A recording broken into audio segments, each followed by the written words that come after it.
Hello and welcome to episode number 11 of Chel Squared. I'm your host, Andrew Chelney, and oh man, do we have a show for you today. By the way, back at Syracuse University this week, first week of classes underway in what is my final semester here of undergraduates. Bittersweet for sure, but I'm looking forward to the finish line here. Before we get started, please make sure to follow the podcast on Twitter at Chel Squared and on Facebook at Chel Squared for more hot takes, news about future guests, poll questions, and more.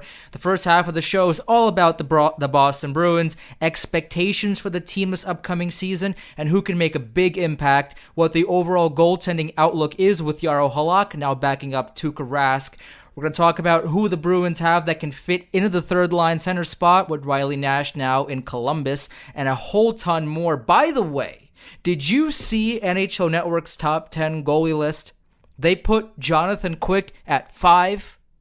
Number 5, they put Pekka Rinne at 7. This is the same Rinne who couldn't stop a beach ball in the past 2 playoffs. I mean, can we get it together? That list is a mess, and here with me to break all of that down today is credentialed reporter for StanleyCupOfChowder.com and SB Nation, the fantastic Colin Beswick, who, by the way, wrote the most incredible piece on Tuukka Rask the other day. I'm not just saying that because he's with me right now. I mean, I read that article twice, 3 times, 4 times. I mean, I could not get enough. He didn't just scratch the surface. Oh no, this man dove into the Mariana Trench of statistics to uncover some amazing facts about the Bruins goaltender when he's between the pipes. Colin, how's it going today? And by the way, those who haven't read the article and aren't convinced by what I just said, tell me why they should go into the description of this show and take a look.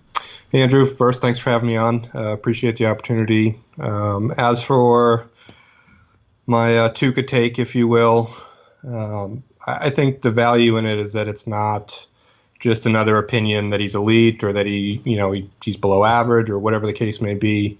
Everyone has an opinion about everything. The purpose behind me sort of diving in on his performance ever since he signed his contract extension was to see what the numbers said, more so than what my opinion or my eye test or others' opinions said. And I'll be honest, I had sort of a notion of what I thought the result would be before I did all the research, and the end result was a little different than even I expected. So it's definitely worth looking into, whether you're familiar with advanced stats or you're just learning. I think it's definitely beneficial for both fans and media alike to get a little more comfortable with some of the more advanced statistics that are available to measure goaltender performance. How long did it take you to write that article? Because, I mean, you, like I said, you didn't just scratch the surface. You went in deep dive into these statistics, and you really dug, and you found these incredible things about Rask when he's in position, when he's playing. How long did it take you to write that article? It took a while. It was definitely in depth. It's something that I worked on and off over the course of a couple weeks. A lot of it was just, for my own sake, researching what statistics were worthwhile including and why, and compiling the data, which I used CorsicaHockey.com, which is a great resource. Can't recommend it enough for all the statistics that I used. But it definitely took a while, and then not only that, it's a long article because I wanted to make sure that it was accessible to anyone who read it. Like I said, whether you've been working with advanced statistics for years or you're really only familiar with save percentage, goals against average, so on and so forth. So it was one that I wanted to make sure was presented the right way, and that the outcome was concise for people. So it took a while, but for the most part, the feedback was pretty positive, even from people who didn't necessarily like the conclusion. Most seemed to appreciate the methodology. I mean, for sure, it doesn't just look like you put in, the effort. You put graphs in there. You not only, put in statistics in there, you put in, what the statistics mean, and how to read them properly, this article, I mean, it shows that you not only care about, Rask and this subject, but I mean, this was truly, I think, one of the best articles that I've read all year in terms of this is, like I said, this is as deep of a dive as you can get into a goaltender's performance. And this was, I mean, again, I'm not just saying this because I'm talking to you. Like, this was absolutely one of the best articles I've read in a long while. And for those that haven't read it, you absolutely have to. It's one of those things where I coming into the article, I thought Tuukka Rask was a top 10 goalie, as did most people. But reading the article and really absorbing the information that you laid out, and it shone a light on some of the not so glamorous aspects of Rask's game that, most people don't see or don't take into account because, again, the game is quick and all of that. But this was truly an eye-opening experience because, even we look at the top 10 list that NHL Network put out, they had Tuukka Rask at 8. Judging by your article, I don't think you would put Rask in the top 10. Is that correct? Would I put him in top 10? Probably not. I have to sort of preface that by saying that I think I'm personally not a huge fan of the ranking of players, and in particular the NHL networks. At times, I think are a little intentionally done to draw attention during the offseason. That being said, my conclusion in the article was that Rask has been somewhere between average and below average for a starting goaltender, not as just a goaltender, but a starter. That being said, and despite, my confidence level in the statistics that were used, there's certainly wiggle room there. And, it really depends on what you value in having a goaltender. One of the common responses that I got from people who both agreed with the conclusion and didn't agree with the conclusion is that for whatever shortcomings Rask has as a goaltender, he has provided consistency for the team, and that has some inherent value in and of itself. And that's true. He hasn't necessarily had any terrible years. He doesn't yo-yo up and down like some goaltenders have been known to do. Craig Anderson is one who seems to have a great year one year, bad year next, great year the next. So there is some value to that. But I think when you look at it on the whole, both year by year and over the course of his current contract, he really has never played at an elite or really arguably even an above average level. And he's been, up until the start of this season, the third highest paid goalie virtually the entire time. So it's tough to rank because, salary is part of it. And then, with anything when it comes to goaltending, it is by far the hardest position to fairly and accurately analyze on the ice because there's a whole team playing in front of him, right. Not just the defense, but also, the defensive structure, from forwards, how much they're contributing, how much is the coaching implementing defensive layers. There's a lot that goes into it. So it's tough to say, Rask is the number 10 or the 11th or the 12th. What I told people sort of in the article is that the numbers all point to him being somewhere between average and below average. That being said, I'm certainly open to, interpretation to say, well, I think he's average or maybe even slightly above average, because there are a lot of variables that we aren't able to isolate with the current statistics. That being said, I feel pretty confident in saying he's not in the top 10. I would not have him at 8. Either, for a one-year look now or, long term. Obviously, he's over 30, and we know that goaltenders generally start to decline around 30, 31, 32. So I wasn't a fan of the ranking, but again, I think they're purposely done in some cases to sort of start conversation. I mean, I can totally see where you're coming from that. I mean, their top 10 list, if you haven't seen it: 1, Sergei Bobrovsky; 2, Braden Holtby; 3, Vasilevsky; 4, Connor Hellebuyck; 5, Jonathan Quick. I mean, let's get this together. I think Jonathan Quick is one of the names that for sure I think they put at 5. I mean, just to get replies. I mean, they got over 250 responses to that tweet. So if that's what they were looking for, I mean, they got it. They put Fleury at 6, which I thought was high.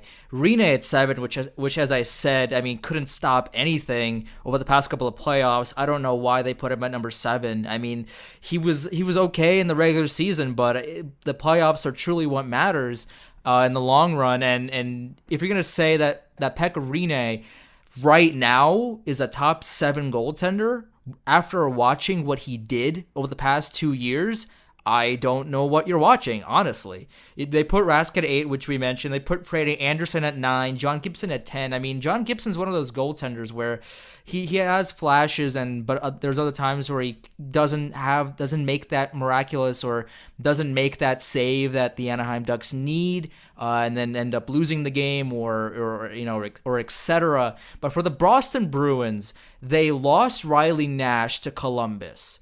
Who do you think fills that third line roster spot? Is it Jacob Forsback at Carlson, JFK? Is it Noel Acciari? Who steps up to fill that void, do you think? There's certainly a few different options. There is Sean Corrali has been mentioned. He played primarily on the fourth line last year as a center, but he was just recently re-signed for 3 years. And I think that while I'm not sure the long-term plan would be for him to be the 3C, if one of the kids doesn't step in training camp or impress, I think he may be the de facto third-line center, which leaves Joakim Nordstrom perhaps to be the fourth-line center, or Chari, who can play both wing and center. The other name that is interesting, and while I don't personally think it'll happen, is the Bruins' $6 million man and David Backes, who has primarily been a center throughout his long NHL career. Now, he obviously had all sorts of health issues and injury issues last year. But interestingly enough, in the time that he was on the ice, he was actually fairly productive. I believe he was on pace for almost a 50-point year if he had stayed healthy. My concerns with Backes at this stage of his career is that his foot speed, to my eye, is significantly declined from his peak years, and he was never, frankly, the fastest player on the ice. So I have concerns about his ability to play center, at least on a full-time basis. He's certainly available to slot in, if someone's hurt. But personally, I think that the kids really have a great chance at a camp to take what is really an open third-line center spot. You mentioned JFK. I know that the Bruins organization is fairly high on him. He's a tough one for me because in the limited NHL time we saw, he really didn't look like he was ready. He did play some professional hockey last year in the AHL, and I didn't get to watch a ton of it, but I wouldn't be surprised if he has a strong camp and the organization still thinks he needs more time in the AHL. The dark horse and the one that I find most interesting, and I haven't seen a lot of people mention, is Jack Studnicka, who frankly doesn't have a whole lot left to prove. In juniors, he was the captain in Oshawa, was over a point per game. I've watched him in camp with the Bruins in rookie development camp. He needs to add some weight on. There's no doubt about that. He knows that. He's been pretty upfront about it when I've spoken to him about it. But he has a ton of skill, and I think the Bruins would like to see, if he has a strong camp, maybe he gets a bit of a tryout at the beginning of the year, and if it looks like he doesn't belong, he goes back to juniors. Unfortunately, he's not eligible to play in the AHL, so it's either Oshawa or the NHL for him this season. So he's a bit of a dark horse. He has a ton of skill. He has a ton of speed, and we know Bruce Cassidy, is capable of working with the younger players. He did it down in Providence as head coach. He did a masterful job of it last year with, Charlie McAvoy, Brandon Carlo, even David Pasternak. So for me, he's one to watch as we get closer to rookie camp and main camp, because I think that, the Bruins have pretty high hopes for him in general. And I think if he can sort of exceed expectations, he may actually get a chance there.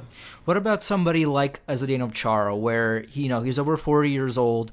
There is some hope that he can still play at a top level, but as we saw in stretches during last season, Chara just doesn't have that step to stop a speedy winger. He obviously still has his length, but how much do you trust in Chara to continue playing at a top 2 or maybe a top 4 level? Because at this point, I mean, obviously Chara, all-star, probably going to make the Hall of Fame sooner rather than later. But right now, I'm not completely sold that Chara can stay a top 2, top 4 defenseman for the entire season. I think he would be a solid top 6 at this point. Do you agree with that? Do you disagree with that? What do you think about Chara's play up in the upcoming season? So I definitely will disagree to some extent. I, for lack of a better term, am a pretty big Chara defender. And what I mean by that is that, yes, he's 41 years old. He'll be 42 at some point during the season this year. That being said, in my opinion, make no mistake, he's still a first-pair defenseman. Okay. He was very productive last year. He worked very well with Charlie McAvoy. And similar to my points about goaltending, it's hard to separate one defender's performance from their partner, especially when they play the majority of their minutes together. And I think that's the case with Chara and McAvoy to some extent, because as we know, McAvoy is also a very talented player. He has a very bright future. I've heard opinions both ways that, Chara really leaned on McAvoy or McAvoy really leaned on Chara. And to my eye, I think it was really more symbiotic than that. I think, to your point, Chara's foot speed is definitely decreased. Again, he's never been the fleetest skater. I know he's worked on it. I've talked to him about it. I know this offseason it's something he's worked on pretty significantly. But again, he's a 6'9" guy. He's not the fastest player on the ice, and he relies heavily on his reach, and positioning. Yeah. Where he relies on McAvoy as McAvoy is a much faster skater. He's not as cerebral as Chara is, but he definitely has helped Chara here and there, and against, like you said, some of the smaller and faster forwards. That being said, I think that it does get overblown a little bit. We're talking about a guy who's, a first ballot Hall of Famer, arguably the best defenseman since Lidstrom. So, is he the Zdeno Chara of the 2011 Stanley Cup run? Absolutely not. He's not. I mean, he was a monster at that point, but he's still a very effective defenseman. I would like to see his minutes get decreased this year. I've been saying that probably for 4 years now. He's averaged around 24, 23, and then just under 23 last year, average time on ice. I'd like to see that get down to 21, or less if possible, especially with the Bruins currently carrying 8 defensemen, which I personally am not sure they'll make it to opening day with 8 defensemen. But if they do, it's a perfect opportunity to give him a lot more rest. Because what we've seen with Chara is in the playoffs, we have strong regular seasons, and the longer the playoff series go on, he's visibly tired. And it's understandable. He's 40, he's 41 years old. It's a physical game. But if they have, aspirations of making it farther in the playoffs, which they do, they're going to need Chara at his best. So I've been a huge advocate for them finding ways to rest Chara, whether it's taking, the second game of back-to-backs off for him, or whatever the case may be. But if he's going to be, their number 1 or number 2 defenseman, he's going to have to see less ice time throughout the regular season. That's a great point. I mean, I absolutely agree with you. I mean, the Boston Bruins last season, 50 wins, 20 losses, and 12 losses in overtime or a shootout, 112 points, second in the Atlantic. They, of course, lost to the Lightning in the second round of the playoffs. What is the expectation for the Boston Bruins this season? I mean, obviously they're going to be a playoff team barring the entire team out with injury, which I hope doesn't happen. The expectation is they're going to not only make the playoffs, but they're going to be dangerous. They're going to be 100+ points. What's the overall expectation for the Bruins, and who do you think is likely to step up for this season? Because, Danton Heinen last season, out of seemingly nowhere, scored 47 points in the 77 games that he played. I mean, who's the next guy up, do you think, to step up in terms of point production? as well. Well, in terms of expectations, like you mentioned, it's playoffs or bust, and not only that, I think they expect to go on a deep run. I think they expected that last year, although it was a bit of found money. I think they were a little ahead of schedule from where maybe they expected themselves to be with the emergence of players like McAvoy and Heinen and, Bjork before he went down to a shoulder injury, and DeBrusk we saw in the playoffs. In terms of who will be, the point production surprise, if you will, it's tough to say because their roster is already so loaded with young players. DeBrusk isn't going anywhere. Heinen, like you said, wasn't as highly touted as a prospect, but he looked really strong last year. I do think Bjork is going to be, on the ice this year. He's a name to watch in the competition for top 6 winger. But the other name is Ryan Donato, NCAA product, probably a household name here in New England at this point after, a brilliant collegiate career and then, playing on the world stage last year as well.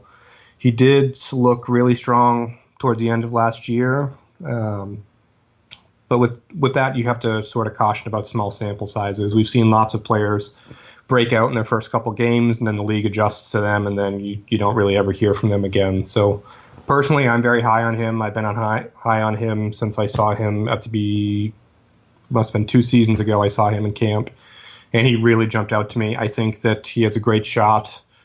He's a natural center. The organization seems to think that his future is as a winger, but he has the versatility to play both roles.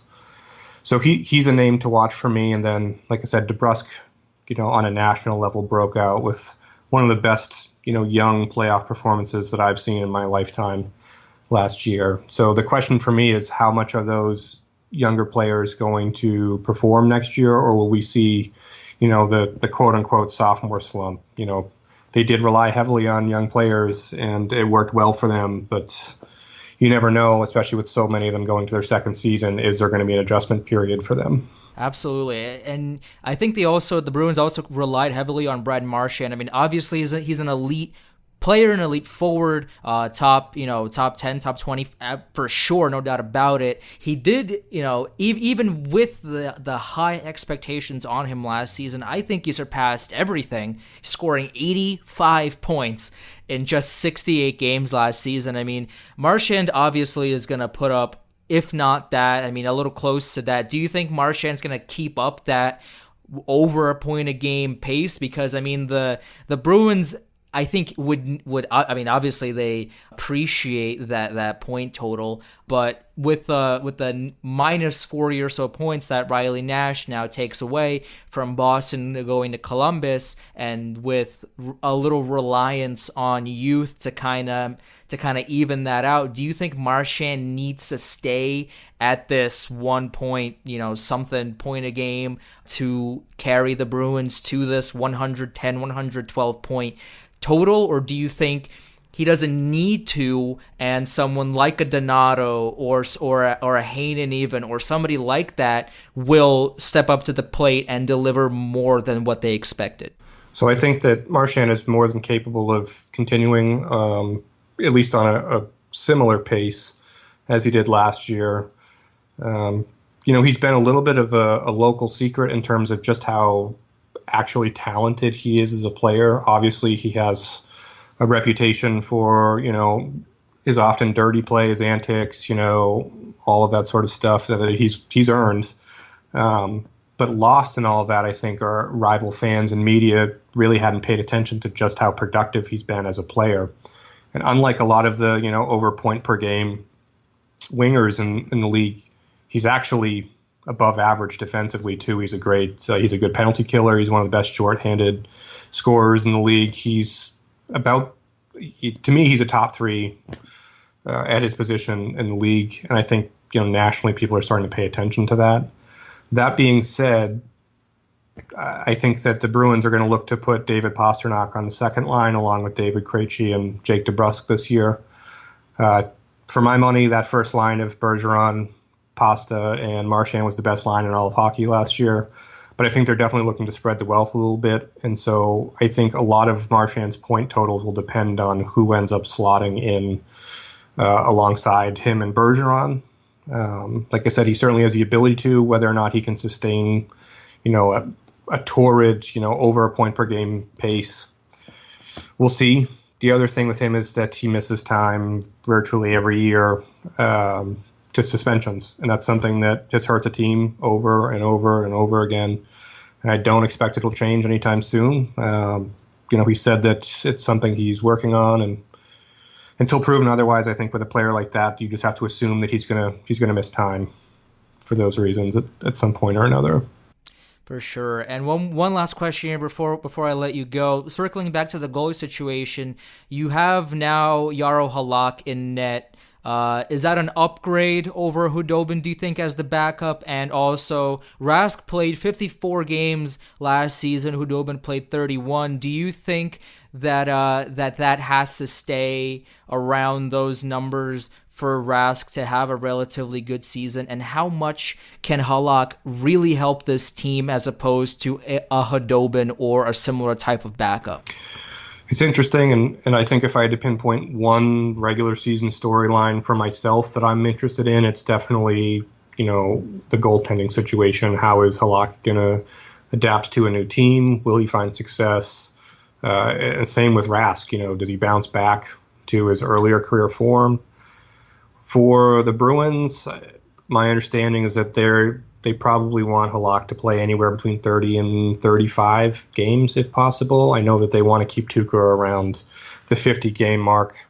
Historically in his career, when he gets higher up into the games played, his performance seems to tail off. And I think bringing in a backup goaltender who has starting experience was a priority for them. They did pay a premium. I believe they're second in the league in total dollars spent on their goaltending tandem behind, I believe it's Montreal off the top of my head. But, with Halak, he's an interesting case because I think a lot of us associate him with his struggles with the Islanders and all of that.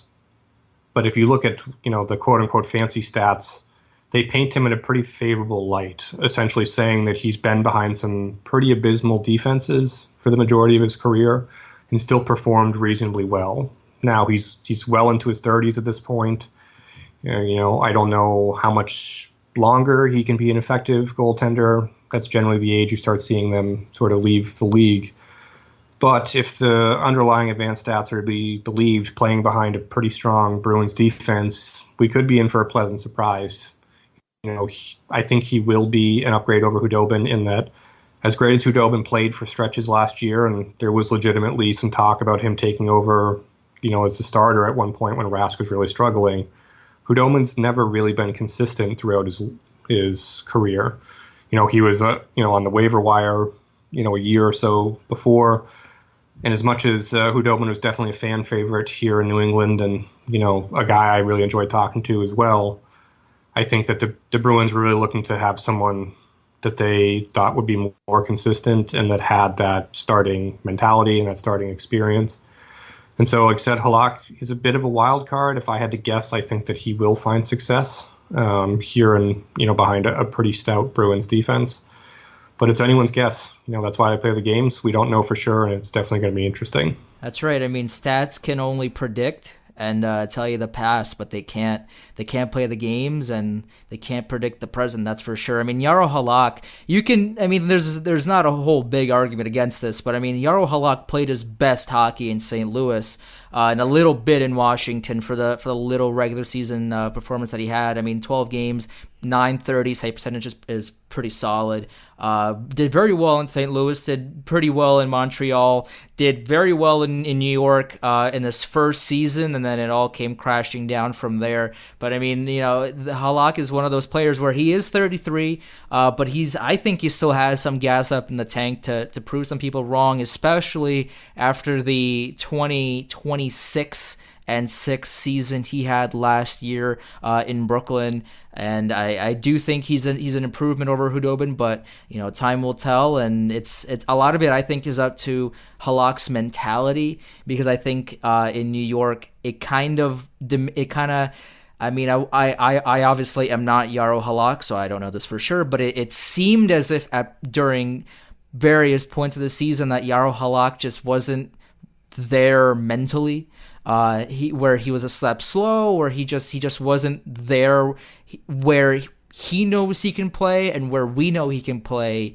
It looked as if he was a step behind where he should have been. So I think in Boston, he'll kind of reset himself and play at the level where, if not where he wants to be, a little bit, at least close to the play that I feel he can play. And I think overall he can be an improvement to the Boston Bruins for sure. And Colin, I really appreciate you coming on, talking to me a little bit. And again, this Rask article will be in the description of this episode. I will link it there because it's a definite must read.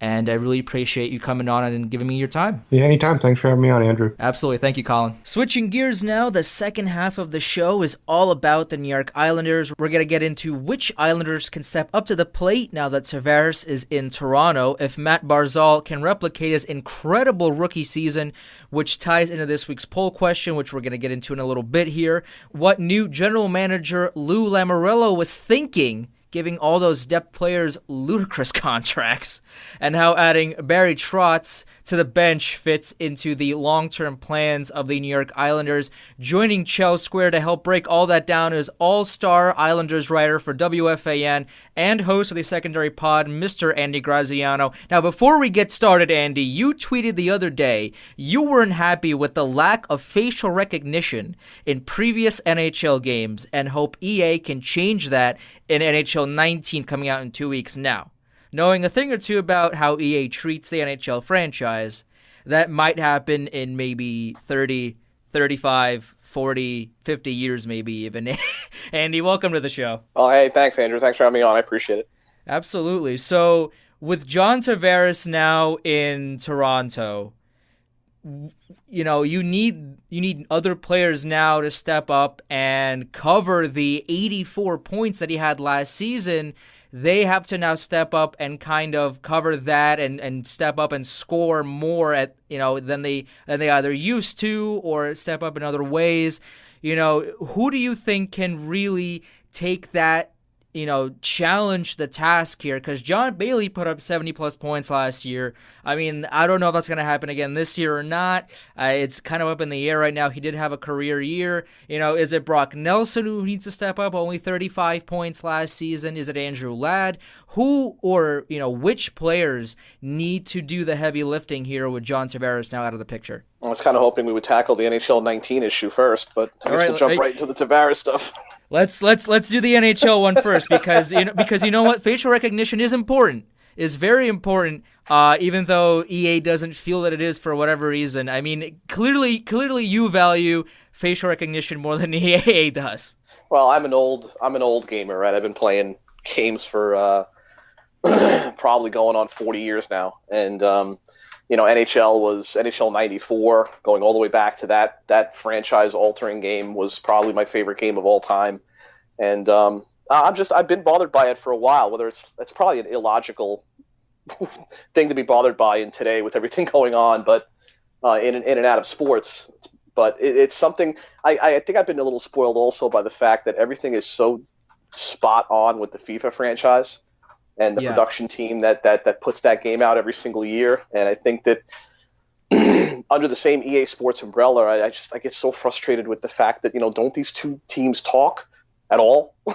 Obviously not, because I just don't understand how you can put out a game that is okay in most respects, right? It's the only big hockey game on the market, so you really have no other choice. Well, it's easy to do that when EA has a monopoly on it. That's for sure. Right, exactly, and there's no competition for the sport in the video game realm. So they really don't have any pressure. With that lack of pressure, I think they've done a pretty good job, where most companies probably would do an even shoddier job having no pressure on them. So I give them kudos for that. But again, I think to put out a game that's so representative of the National Hockey League and to have 20% of the faces scanned in correctly and the other 80 just looking like they're all brothers has just been something that's always illogically bothered me. I don't see them fixing it anytime soon for whatever reason.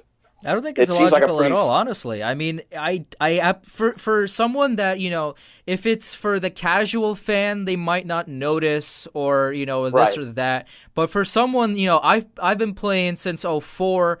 I played the early games. I played them for days upon days. I mean, I didn't play at 18 nearly as much as I did, in previous years. But I think '07 was my favorite game. I thought it was the most complete game by far. Also, the soundtrack was a lot better in those old days. Now the soundtrack, I mean, listen, I love EDM. Don't get me wrong. EDM is great. But I don't. The soundtrack is I don't get the soundtrack anymore. I mean, when you think of hockey, you think of rock, or you think of something more on the edge than some progressive house or just some casual song. I don't know, but yeah, the facial thing is totally. You know what? You're on point with that, because for diehard hockey fans, for people that want to see faces, on these character models, you nailed it. FIFA does it right, but they have competition. 2K does it. 2K does a very good job with facial recognition. I mean, granted, they are, 2K is a much, much, much bigger studio for NBA, as, EA does with NHL. Their studio not nearly as big, but if they really wanted to take this game from, a pretty good game to a very good game, one, at the very least, give me some facial recognition. Right. Second of all, give me a Be a Pro mode. Not this, start in the juniors, get like 4 games in, and then be drafted, and then play first, and then play on the first line, and then that's it. Like, that's the whole mode. Like, can I have a story? Can I have something? What would be interesting in an NHL game is if you're familiar with the FIFA series, and not everybody in the States is, because outside of MLS, soccer is not as huge, obviously, as it is overseas. But FIFA's got this really interesting mode where you play as this character Hunter, Alex Hunter. Yep. And you go through. It's entering, I believe, its 3rd season now with FIFA 19 coming out, and if they could do something like that in the NHL series, and they tried doing it in Madden, they did it very poorly in Madden, I'm going to say.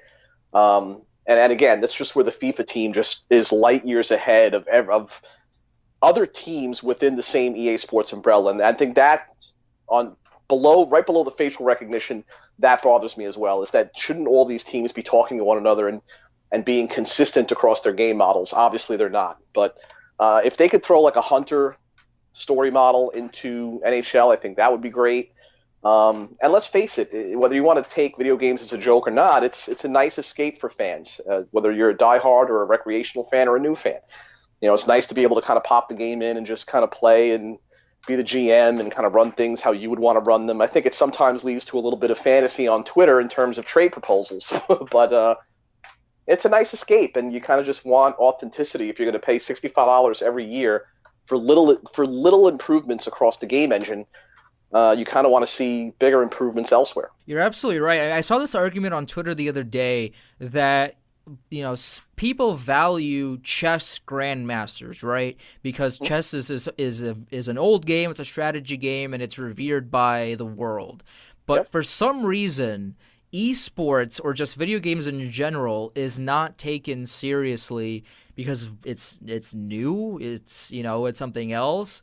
I'm not comparing chess to video games, but in the sense of both of these things are games. Both of these things you are competitive. Exactly right. Yeah. So it's not going to help that e-gaming just took kind of a really bad black eye as well with the news that came out of Florida. That's really not a good look, and I think you're going to see a dramatic overhaul of security at these events. I think they kind of took it a little too lightly, and it's just a bunch of video gamers coming in and playing games. What can go wrong? Well, I think we saw what can go wrong, and I think it has to be treated just like any other big event when you have strangers coming together and taking part in a competitive event. I think it has to be treated the same exact way. You're right. It's one of those things where, again, in whatever you're doing, whether it's a sporting event or an esports or any gathering of any sort, one, you need security, and two, you need to make sure that this kind of thing isn't going to happen. But it really does go back to people just not taking gaming seriously, which, when I saw that argument on Twitter, that point on Twitter the other day, it really resonated with me because, people really respect and revere chess, mostly because it's been around for so long and, and this and that. But for something, new like an esport or just video games in general, people don't take it seriously. People will, trash it, will mock it, but they're both competitive at the same time.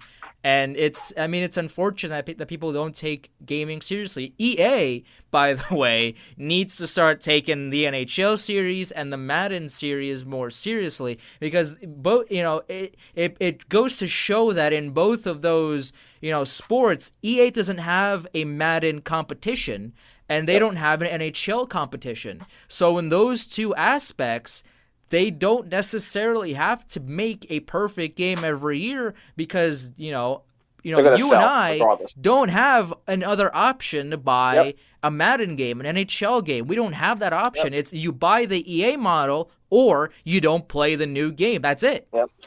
And competition breeds excellence. It's that simple. So, we were in Best Buy the other day with my son, just speaking off the cuff for a second, and we noticed I was, telling him he's 21, so I was telling him how the price of flat screen TVs has just all of a sudden just bottomed out. Like we saw like a 44-inch Ultra 4K for like $300, and I was like really?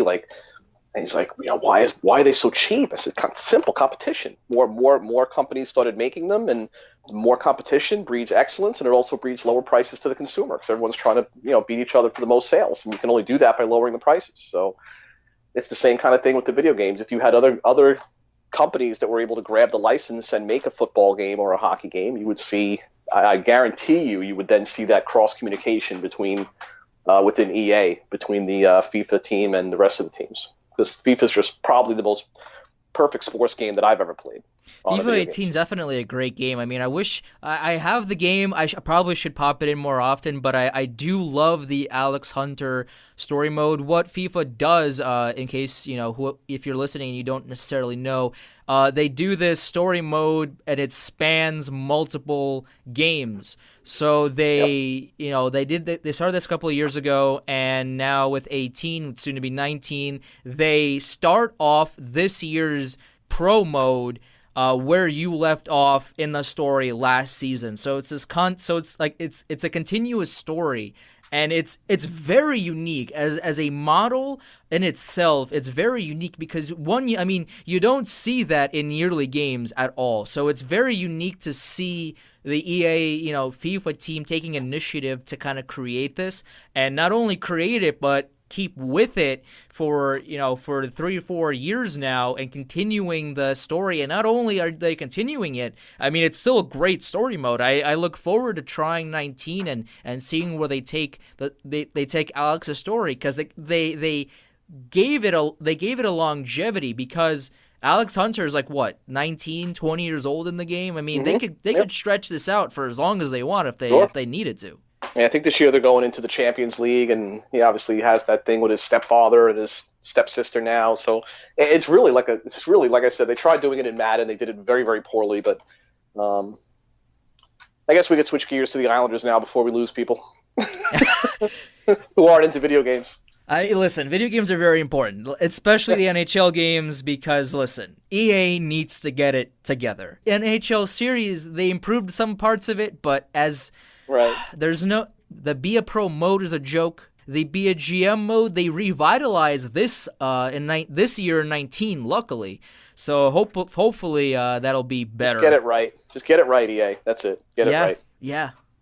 Yeah. You know what? You nailed it. Absolutely. EA, please get it right. All right. So before everyone clicks off podcast here, so the Islanders. Yep. The Islanders. Yeah, I'll go back to your original question. I think that there's going to be it's going to have to be a real team effort. I know it's kind of easy to say that. It's kind of cliche to say that, but you don't replace a John Tavares. It's not just about the points. It's not just saying, if this guy scores 30 more points, or if this guy scores 20 more points, there's 50 points they've made up. I don't think it's about the points that Tavares scored. I think it's about just the pure skill and professionalism that he brought every day. While he was a quiet leader, and I don't feel that made him the best captain, I'll say that outright. You just don't replace a player with that kind of talent. You definitely don't do it through the free agent market, that's for sure. Unless we're seeing a changing of the free agent market, right? We saw the news about Tyler Seguin that he's very unhappy that Dallas hasn't spoken to him since the draft, and he was hoping to come into the season with an extension. He's entering the final year of his contract and will be a UFA next year. Maybe the Tavares situation kind of puts something in Sagan's mind where we start seeing more of these top players actually make it to free agency going forward. I don't know. That still remains to be seen. But I definitely wouldn't think Josh Bailey is going to have the same kind of offensive success that he did without John Tavares. I think he's going to take a plummet in points by at least 20, I'm thinking. I think Josh Bailey would be lucky without Tavares this year to put up 50 points. Matt Barzal is going to have to be the man, front and center. And I know some people have been saying that, well, now with Tavares gone, he's going to be facing tougher competition. He's going to be facing the opponent's best players on the defensive side of the puck. And while that's true, you're also talking about a kid who is way beyond his years in terms of confidence, in terms of maturity. He knows what it takes to be a pro already. He knows how hard he has to work. He knows how hard he has to train. Most of that he learned from John Tavares. To be honest with you, he has outright said that. And I think he's ready for the challenge. And I think what we saw last year in terms of his skill, his agility, his speed, everything, the total package that Matt Barzal is, I think may make him kind of not immune, but almost when it comes to matchups, right? You could say that about any great player, and I'm not comparing him to, let's say, a Sidney Crosby, who right. I think is one of the best players in the world, but Crosby is almost immune to matchups. It doesn't matter who you put out against him. Sidney Crosby is Sidney Crosby. On a lower level, especially at this point in his career, I feel the same way about Matt Barzal. You can put anybody you want out there, with the exception of maybe Patrice Bergeron, but Matt Barzal is pretty much going to be a dominant offensive star in this league for a long, long time. And I think moving him into the number one center spot will soften the blow of losing Tavares. But you're not going to completely replace a guy like that. You certainly couldn't do it this offseason. And I think right now what the Islanders are just trying to do is stay out of another rebuild, because that would just be disastrous for a fan base who has, let's face it, suffered plenty and suffered too much, more than almost as much as, I mean, you could give me the longest suffering fan base ever, and I'll put the Islanders up against that fan base anytime. They've kind of been really dragged through the mud on a number of occasions, from the front office all the way down through the roster. And now you have Belmont coming up, and you really don't want to go through a rebuild. And I think Lamoriello is working really hard right now to avoid that. I mean, you can say that for sure about Lamoriello, but some of these contracts that he's been giving out is as we'll get into in a second here. I mean, they were questionable, to say the very least. To bring up the poll question I tweeted out earlier today, how many points will Matt Barzal realistically score this season after scoring 85 last season, playing, of course, in all 82 games? The four options were less than 60, 60 to 70, 70 to 80, or more than 80. We got about 60 votes in the poll. Also, we got a couple responses I'll get into in a second here. It's a deadlock tie between 60 and 70 and 70 and 80. 10% said less than 60. 18% he'll score more than 80. But 36% both ways said 60 to 70 or 70 to 80. Now, some of these responses I think are kind of interesting. There's one person at JRSTR6 said, and I want to get your take on this because, especially after you said with the matchups and everything, he said almost a point a game, but misses games due to injury. Got a target on him now. That's just not a good take. What do you think about that? It's his opinion. I never try to devalue anyone's opinion. I think that everyone's got a right to one, and they got a right to voice it. Obviously, Twitter gives them that platform, but I think it's a tough take. I'm not going to say it's wrong, because you can't really call an opinion wrong, but it's his take. I think it's the tough one. I think Matt Barzal has not shown, whether it was in his WHL career with the Seattle Thunderbirds or his first year plus with the New York Islanders, of having any, and I'm going to knock on wood as I say this, having any indication of having any kind of injury, being prone to injuries or anything like that, having a target on him. I mean, Sidney Crosby's had a target on him since day one. Wayne Gretzky had a target on him. Mario Lemieux had a target on him. You can go way back. Everyone. The NHL, I don't think at its core, right? You have your your smattering of players who target other players intentionally. We know that. I'm not going to mention their names, but we know who they are. They who must not be named. They who must not be named. I think on a larger scale, though, I think the league in general, you don't go into a locker room and get ready for that night's game with the mentality that you're going to target Matt Barzal for injury. If you're a normal player, like I said, Right. The majority of the league will think that way. If, God forbid, something happens in the course of play, it happens. But I don't think you're going to see people taking extra runs at him. I don't think you're going to see people, trying to elbow him in the head, God forbid, and stuff like that. I don't think you're going to be seeing that. And plus, he's too fast and elusive to really, right? What has Sidney Crosby's MO been his whole career? And again, I hesitate to compare them, but Crosby's kind of the model for me, because I was amazed at this. Like 2 years ago, I'm in the press box watching a game, and it was the Penguins were in Brooklyn, and I was just amazed for the umpteenth time at how little Sidney Crosby gets hit. And it's not because guys don't try to hit him. It's he gets really low and he centers his gravity, and it's incredible how little that guy gets hit clean. You know what I mean? And Absolutely. That's kind of how I think of Barzal. He's so elusive and he's so agile. He's so quick. When he comes into the offensive zone, he does that curl move. It's just, I don't think the opportunity to lay him out is going to be there all that often. As an aside, by the way, NHL 19 has Crosby not the top overall in the game anymore. McDavid, it's Connor McDavid, over. Yeah, which that's is a whole different rabbit hole. As much as I respect the greatness that is Sidney Crosby and his career, Connor McDavid is just taking the league over. Fair point. Just taking it up. I've never seen someone go 0 to 60 that quickly. It's a fair point. And I've been watching hockey for 38 years. I've never seen someone go 0 to 60 I've never seen it. It's incredible. Can't argue that. That's for sure. There's a couple other responses that I want you to take on. At MillerFan01 says that Barzal is going to take a hit because he'll be against teams' top units now instead of John Tavares, which, to your point, because you mentioned Barzal doesn't care against who he's going against now. That'll be interesting to watch for sure. And you have Chris Wassel at Chris Wassel DFS. He also said Barzal's second half is going to be a point plus a game pace. So I think what he's saying is, the first half of the season, he'll kind of get his bearings without John Tavares, and then in the second half, he'll kind of blossom into his own as the team's true leader and superstar, and carry the team going forward. What do you think about that? Yeah, that's fair. I've known Chris a long time, and Chris is a fantasy expert as well. Yep. If you haven't checked out his work, please do. Absolutely. I think Chris is pretty much spot on there. I think he kind of goes with the thinking that the Islanders might struggle out of the gate with the Tavares turnover, and a lot of the grinders, which we'll get to in a minute, that they brought in, really don't scream offensive success.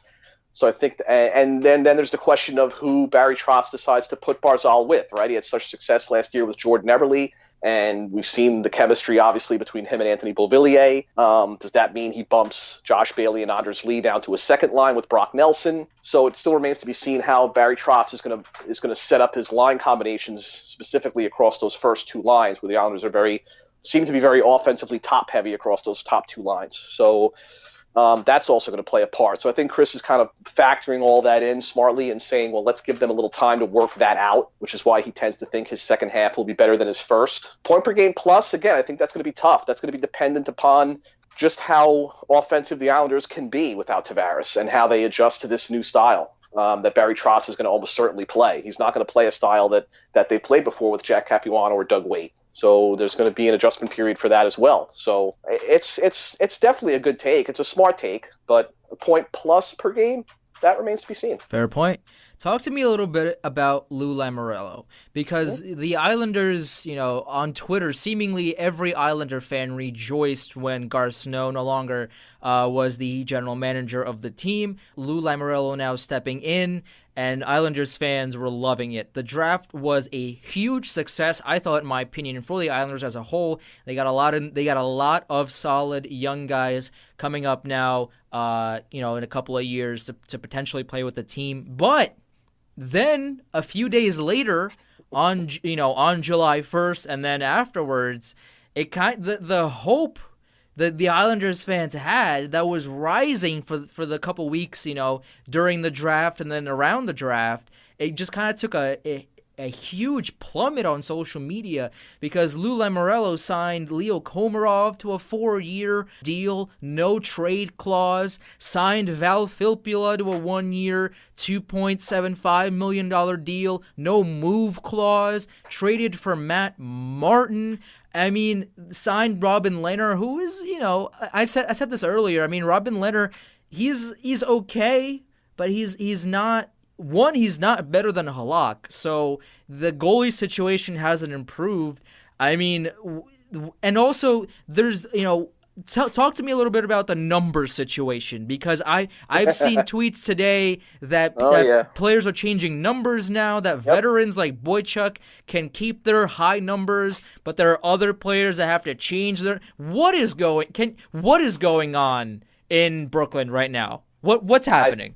I think it's just a matter of it's Lou's way or the highway. It's that simple. That's how Lou's always operated. That's how he's going to operate on the island. He's going to bring instant credibility and professionalism to the organization from top down. That means whether you come in wearing a suit or whether you come in to have your pregame skate and work out and play the game that night. It's from top to bottom. The organization is going through a dramatic shift right now in professionalism, let me call it.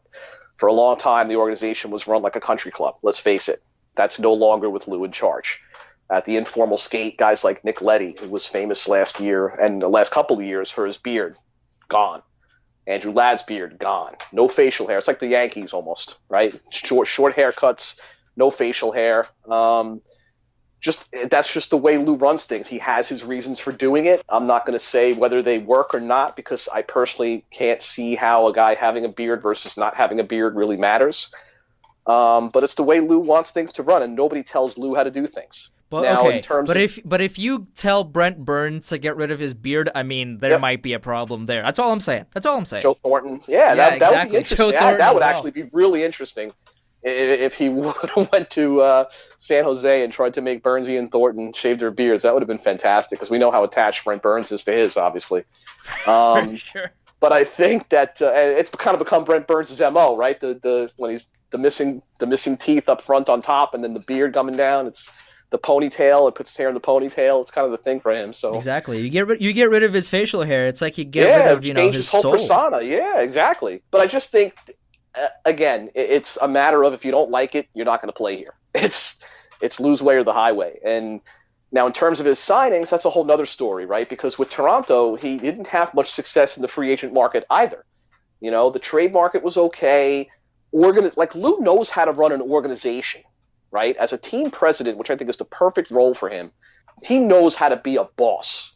He knows how to be the man, and he knows how to command respect. I don't think he's as good of a general manager as he is a team president. And I think we saw that a little bit in Toronto, and it's something that I initially feared when he came over. The Komarov deal was just awful. It's a panic signing, right? It's a reaction panic signing, in my opinion, to give a guy like Leo Komarov, look, I understand what Lou's trying to do. He's trying to change the culture. The Islanders the last couple of years have been a very soft team to play against. I said that on more than one occasion, even on my own podcast. So I think he's trying to recreate the image, make them tougher to play against, make them harder to play against. But you could have done that with just Komarov and bringing Martin back. Problem solved. And leave room for some of your younger guys potentially to come up and provide a little more offense behind that Barzal line. Because you still don't know what the heck you're going to get out of Brock Nelson. Let's face it. Sure, he's a 20-goal scorer in this league. He's proven he can do that, but he's not proven he can do much more than that.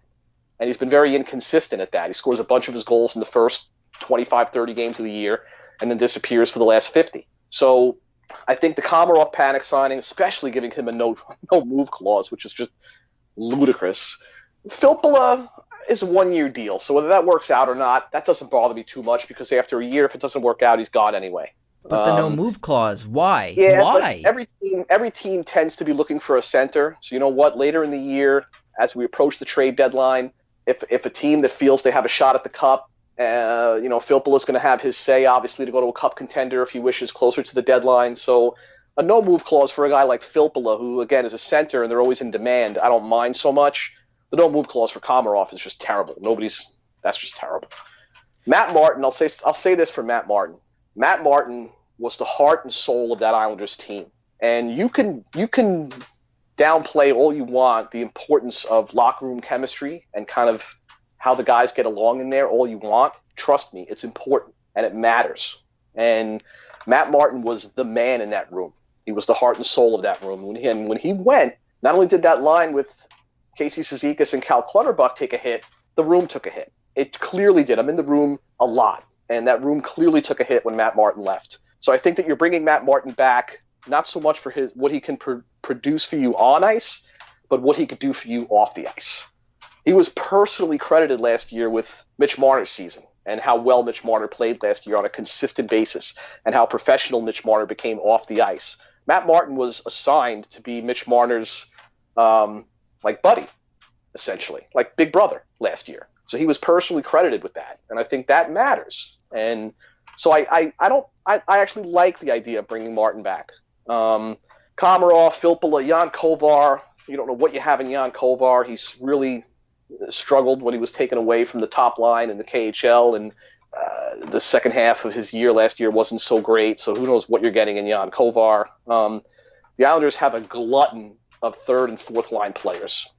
They're just overloaded with third and fourth liners, which doesn't bode well for too much success, to be honest with you. But on the other side of that coin, if you want to make a counter argument to that, did anyone really look at the Vegas Golden Knights roster last year and think they were going to go to the Stanley Cup Finals? Well, okay. In reference to the Golden Knights, I mean, I said this before, the Golden Knights needed everything to go right for them to not only, make the final, but just to make the playoffs. Fleury was out for, 35 games? Yeah. And their fourth string goalie played like a Waugh or a Brodeur. I mean, they played out of their minds, and that, that kind of everything is going right mentality and, on ice and off ice paid off, and they got to where they were. But Vegas, I've said this before, I'll say it again. Vegas, I don't think is going to make the playoffs this year for that reason and that reason alone. I mean, they needed everything, every single little thing to go right for them to get to where they were, and it did. It's not going to be the same way this year.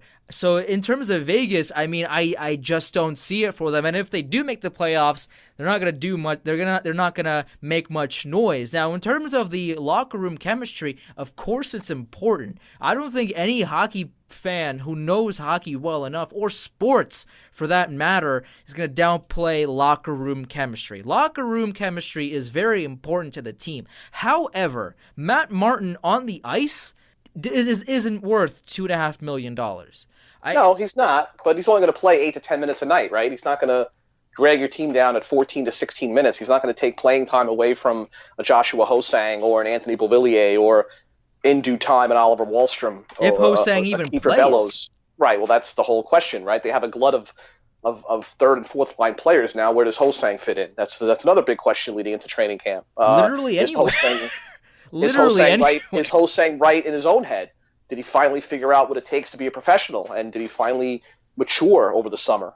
That's another question with Josh Hosang, who's got tremendous talent. He's just oozing talent, and you can see it. And he just has to make it all fit. He's just got to get his head right, know what it takes to be a professional, and kind of make it all fit off the ice, more so than on the ice. On the ice, he's a young, raw player, so there's going to be holes in his defensive game and his coverage with lapses there and turnovers. Yeah, that could be fixed. Off the ice, you got to teach him how to be a pro. Now, what I meant in terms of comparing the Islanders to the Knights was not necessarily moving forward, but in a one-year scenario where everything went right for the Knights last year, as you said correctly, it was just like, give me a George McPhee, I'll give you a Lou Lamoriello. Give me a Gerard Gallant, I'll raise you Barry Trotz. Give me a roster that's not expected to do anything, I'll give you a roster that's not expected to do much. And the Islanders, I think, in terms of Barzal and Anders Lee and Jordan Eberle and Nick Leddy and Johnny Boychuk, are starting off with much better players than you would have thought Vegas had on paper in James Neal, Jonathan Marchessault, Riley Smith. So I'm just, lightning does come in a bottle sometimes. And if the Islanders can get that chemistry right and they can buy into Trotz's system, who knows? I mean, we've seen crazier things happen. That's kind of the only reason I made that comparison. Fair point. I'm not going to argue that. That was I jumped the gun a little bit, but you're absolutely right in terms of Barry Trotz. Last question here before I let you go. The Barry Trotz signing, the Barry Trotz hiring. He went from winning the cup to now being behind the bench of kind of a misfit team in a way, minus Tavares now. Where does Barry Trotz fit into the whole, long-term plan for the Islanders? Now with Lamoriello in the mix, now without Tavares, how does Barry Trotz become the glue of not only the team on the ice, but also for everyone involved in the organization? I think in terms of Barry Trotz, what he did in the longevity that he showed in Nashville, and then coming to Washington and hanging in over a couple of tough years when you have Alex Ovechkin, whose clock is ticking, and you're kind of facing that intense pressure for a team that really needed to win. So I think that he comes in off of that. And let's face it, the reason he left Washington and came to New York was simply about money. It's that simple. Yes, it was the opportunity to work with Lou Lamoriello, who's a front office Hall of Famer, and to kind of – it's almost a challenge to rebuild a team like the Islanders and kind of face those long odds and over-exceed expectations. It's a challenge for these guys. They look at it – they take it personally upon themselves to succeed at that. So I think that's at the root of why Barry Trotz came over in the first place. And let's face it, the Islanders – this kind of fell into the Islanders' lap. When he decided that he wasn't signing a deal with Washington, Lou Lamoriello acted quickly because, of course, you have not only the best coach available now on the market, but a guy coming off a Stanley Cup championship. It was just a perfect storm that Lamoriello just had to connect on, and he hit the home run there. So I think what he does is he comes in and he instantly, based on his prior resume and his most recent Stanley Cup championship, he comes in and instantly commands respect at that room. He is not going to be a Jack Capuano, who was very much a player's coach. And that's not to say Trotz isn't a player's coach. What I mean by that is Jack Capuano was very lax with his players. I don't think Barry Trotz is going to be that. Doug Weight was the same. He was a real player's coach, really lax with the guys, almost kind of like rubbing elbows with them in the room, kind of friendly, joking around. That's great and all, but there's a time when you have to kind of button down and look a guy in the face and say, hey, you're playing like crap. I'm taking you out of the lineup. And I don't think that Jack Capuano and Doug Weight necessarily did that really well. I think Barry Trotz is going to be a definite about face in the day-to-day lineup of the Islanders. If you're not playing well, you're not going to play. We've heard that before, and it just was never executed in the Capuano and Weight eras. And I really don't see that becoming an issue under Barry Trotz. I think these players know what they're getting into. They know the respect that he commands. They know he knows, obviously, the system that he wants to play. It's going to be a much tighter defensive system. It's going to all come down to the players on the ice, whether they can buy into that system, whether they can execute it well enough. Like, for instance, Doug Weight last year played a system where he actually discouraged blocking shots in order to give his goaltenders a clearer line of sight. Problem is, the goaltenders couldn't stop the puck.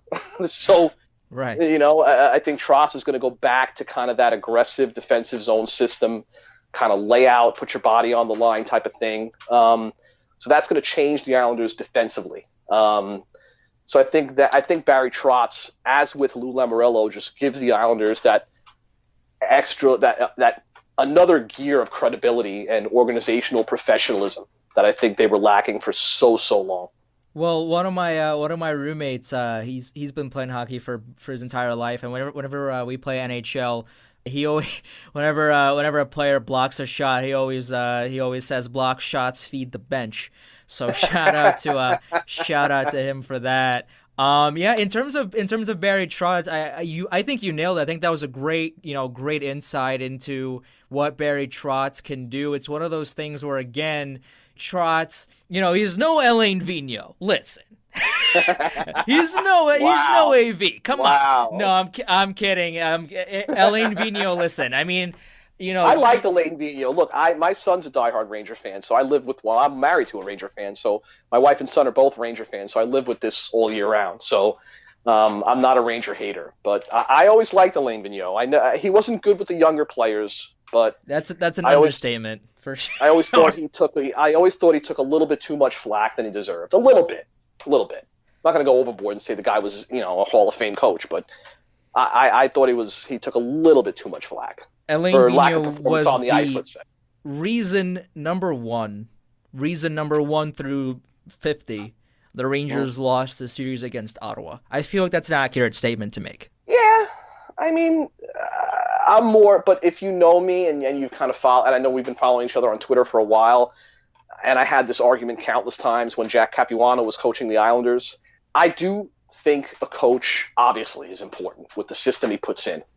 But ultimately, doesn't it come down to the players on the ice to execute that system? And I understand there are some crappy systems out there. Like if a coach puts a crappy system in and it's executed, it's going to be crap. I get that. But I've always been, and ever since I played hockey for 35 years before hanging up my skates. And I was always like that guy that was like, yeah, the coach is important, but the players have to play.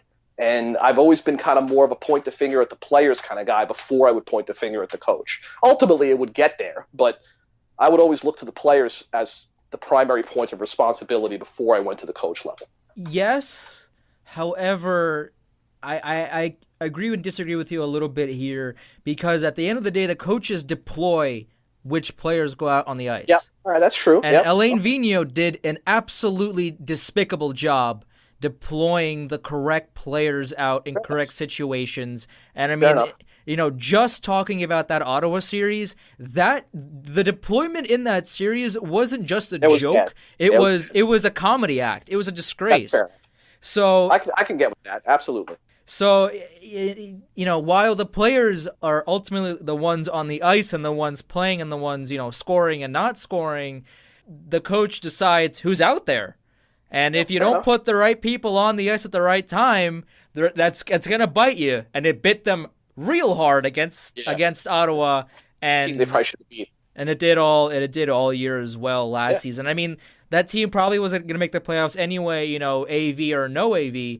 But I argued it before the season. If they would have fired AV prior to last season, and maybe would have gone for anyone, Dave Tippett maybe, or if they were to choose a brand name as opposed to a David Quinn like they did this offseason, if they were to go that route, I mean, they probably would have at least made a push or do something with it. I mean, I'm not saying they would have won the cup or anything. They probably would have gotten a few more points, but at the end of the day, I think Washington sort of won the cup. But AV as a coach, I mean, I'm a Rangers fan at heart. I've watched my fair share and have screamed my fair share at the TV. Yep. Alain Vigneault, you could say what you want about him. His deployment, especially in dire situations, is a disgrace. It was bad. It got worse as his tenure went on, and I think. For them, it's going to all be about how they develop their top draft picks this year. I thought they had a good draft. I'm still very surprised that they passed on Oliver Wahlstrom, letting him fall into the Islanders' lap, to be honest with you. I'm really shocked, actually. A team that needs that offensive help. And they got a dynamic offensive player with their first pick. I'm not saying they didn't, but I just think Wahlstrom was the money pick there for them, and I'm really surprised they passed on him. Yeah, that was the sentiment on social media. Again, that Wahlstrom is probably the name that I knew more going into the draft, but as someone that, I'm not going to pretend, and I'm not going to sit here and pretend that I knew all these prospects before going into the draft. One, I'm not a scout. Two, I don't work for any NHL team yet. I mean, hopefully, maybe someday. Hey, I mean, if you're listening out there, I graduate in December and I need a job. Please. But, I'm not going to pretend that, I knew all these guys and how they played and how good they were and et cetera. But according to people, that follow the prospects more than I do and that know more names and how they play, Kravtsov was a sneaky pick, and he is going to be a star, whether that it's going to be... I agree. Whether he's going to be better than Wahlstrom or if they're going to be equally as good or what the situation is, from people that know prospects very well, I would say, they pretty much all in unison agree that Kravtsov is going to be a great pick. Now, who's going to be better. No one knows now. There's about a 0% chance anyone on this planet, which is round, by the way, as an aside. Absolutely. Yes. Absolutely. It's round.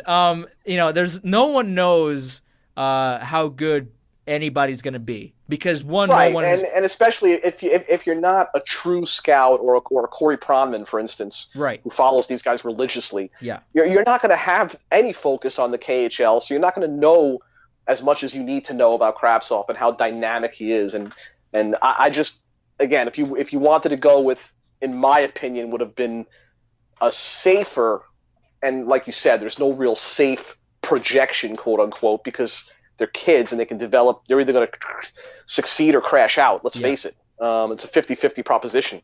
But he's definitely a dynamic talent. I just think that Wahlstrom, again, would have been, for me anyway, if I was at the table, I would have pushed for the quote unquote safer projection in Wahlstrom. I think Wahlstrom's bound to be and who knows, I don't think Wahlstrom's going to be a 50-50 100-point guy. He's not going to be that big assist guy, but man, that kid can snipe. And for a team like the Rangers that needs the more immediate offensive help, because I do think also Wahlstrom might be ready a year or two before Kravtsov, perhaps. So we'll see. We'll see where it goes. For sure. Only time will tell. I mean, listen, when the Rangers get Panarin and Carlson and my firstborn this offseason and all of that, then we'll... Panarin, so Panarin, wait a minute. So let me get this straight. So Panarin said he wants to play in New York, and automatically he's coming to it means the Rangers automatically. I mean, listen. See, that's what Lamoriello and Trotz were brought in to change. Fair just point. That's a perfect lead into what we said to. That's a perfect reference, rather, back to what we said before about why Lamoriello and Trotz were brought in, just for that reason. I can't argue that. You know what? You're absolutely right. It's something that it didn't even cross my mind. But yeah. But you're right. Lamoriello. I want to play in New York. Oh, it's got to mean the Rangers. That's what Lamoriello and Trotz were brought in to change. When you have the opportunity to play at the world's most famous arena, are you going to say no to that? I mean, I wouldn't. But again, I'm a Rangers fan. What would I know? I would play at any arena. I mean, listen, I know how to skate. I used to be a goaltender. I mean, listen, I'm a UFA. You're a UFA. I mean, anything can happen, right? I was too small. I was always too small. I knew I had a shelf life, and then it was men's leagues for me. I mean, hey, Theo Fleury was a small guy. Listen, Jonathan Marchessault, a small guy. Darren Pang, a small guy. They played in the NHL. There's, we're not, no one's saying you can't either. You know how I'm the size of. I'm not a brick S house, which Theo Fleury was. Theo Fleury was literally a brick S house. Like Theo Fleury's first shift, he used to say, I would look for the biggest guy and take a run at him. That's how badass Theo Fleury was. And I think at that size, you kind of have to be a badass, or else you're not playing in the NHL. But I'm the size of Jose Altuve. Let's put it that way.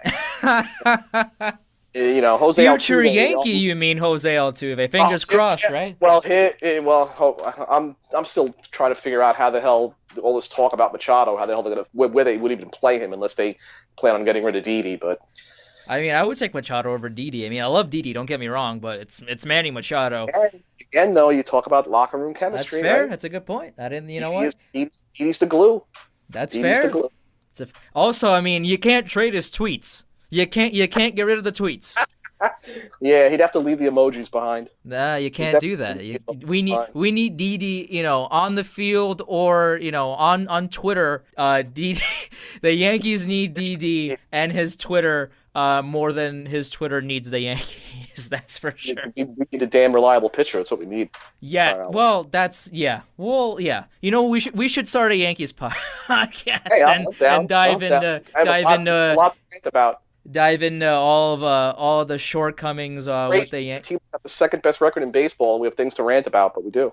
We do. I mean, listen, when the team isn't playing well right now, and I've only been a Yankees fan for a couple of years. I've only gone into baseball for a couple of years now, but after interning for Adam Shine and all, his number one love is baseball. So I absorbed more about baseball in this summer than I did ever trying to watch or trying to talk to people about baseball, because every day, it was watching the standings, it was watching more than just the Yankees, it was being, in the know, having the finger on the pulse of of everything going on in baseball. And now, before, maybe beforehand, I wasn't so in tune with baseball, but now, now after that, I'm like, the pitching is a disgrace. We need Aaron Judge back now. We need this. We need that.